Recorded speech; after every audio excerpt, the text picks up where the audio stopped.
जय श्री राम। आप सभी का स्वागत है मेरे चैनल पे।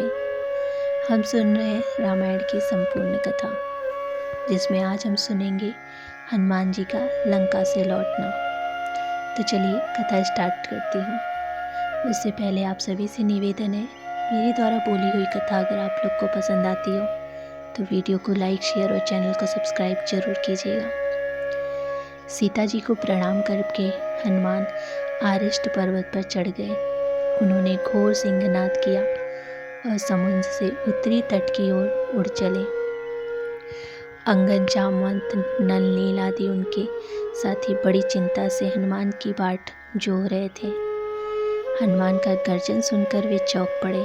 उन्हें लगा कि मानो दक्षिणी का आकाश ही फट गया। हनुमान हवा को चीरते हुए चले आ रहे थे। वानरों ने देखा कि महाध्वनि समीप आती जा रही है। वे ऊंचे ऊंचे वृक्षों और पर्वत शिखरों पर चढ़ गए। तभी उन्होंने देखा कि दक्षिणी दिशा से एक तीव्र प्रकाश बढ़ता चला आ रहा है। कुतूहल से वे उसे देखने लगे। थोड़ी देर में साफ हो गया कि दिशाओं को प्रकाशित करते हुए श्री राम तथा सुग्रीव की जय जयकार करते हुए वीर हनुमान लौट रहे हैं। बंदर तालियां पीट पीट कर नाचने लगे। वे बार बार अपनी पूंछ को चूमते थे। कभी पेड़ पर चढ़ जाते और फिर उतर जाते।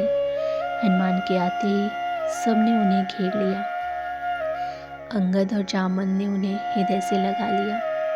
कुछ बंदरों ने पेड़ों से फूल तोड़कर उन पर बरसाए। फिर एक जगह बैठकर हनुमान ने लंका के सब समाचार सुनाए।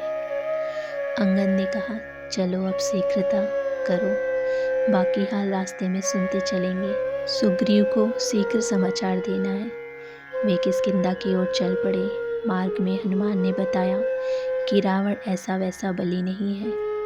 उनको पराजित करने के लिए बुद्धि और बल दोनों की आवश्यकता है। हम लोगों को बाणों की बाजी लगानी होगी। चलते चलते वे सुग्रीव के मधुबन नामक बाग में पहुंचे। सुग्रीव का मामा दक्षिणमुख उसकी रखवाली करता था। यह बाग सुग्रीव को बहुत प्यारा था। साथियों को भूखा और थका देखकर अंगद ने आज्ञा दे दी कि भरपेट फल खाओ और मधु पियो। बंदरों ने मानिक फल खाए और भालुओं के मधु पिया। रखवालों को उन्होंने मार पीट कर भगा दिया। दक्षिणमुख रोता चिल्लाकर सुग्रीव के पास पहुंचा। उसने अंगद की शिकायत करते हुए कहा कि दक्षिण से आए हुए सब वानरों ने मधुबन उजाड़ दिया है। सुग्रीव समझ गए कि वे राम का काम कर सीता जी का समाचार जरूर ले आए हैं, नहीं तो मधुबन उजाड़ने की तो बात ही क्या, इधर आने की भी हिम्मत न करते। उन्होंने दधिमुख से कहा, वानरों को शीघ्र मेरे पास प्रश्नवत पर्वत पर भेजो। दधिमुख द्वारा सुग्रीव की आज्ञा पाते ही वानर चल पड़े। प्रश्नवड़ पर्वत पर पहुंचकर सब वानरों ने सुग्रीव को प्रणाम किया। अंगद और जामवंत ने सीता जी के मिलने की सब कहानी सुग्रीव को सुनाई। सुग्रीव ने हनुमान को हृदय से लगाया।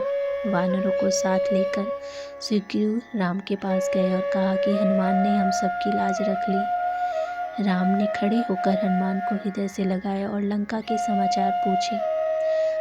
हनुमान ने दुखी सीता को विपदा का सारा हाल कहा और सीता का संदेश भी कहा।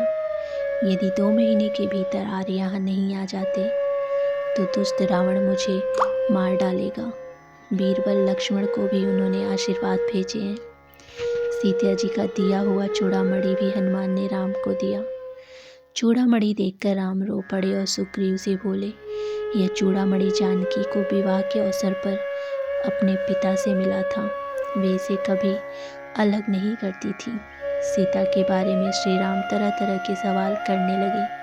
वे कैसी है, राक्षसियों में कैसे रहती है, उन्होंने तुम्हें कैसे पहचाना, उन्होंने क्या कहलाया है। हनुमान ने इन प्रश्नों का यथोचित उत्तर दिया और शोक छोड़कर युद्ध के लिए राम को उत्साहित किया।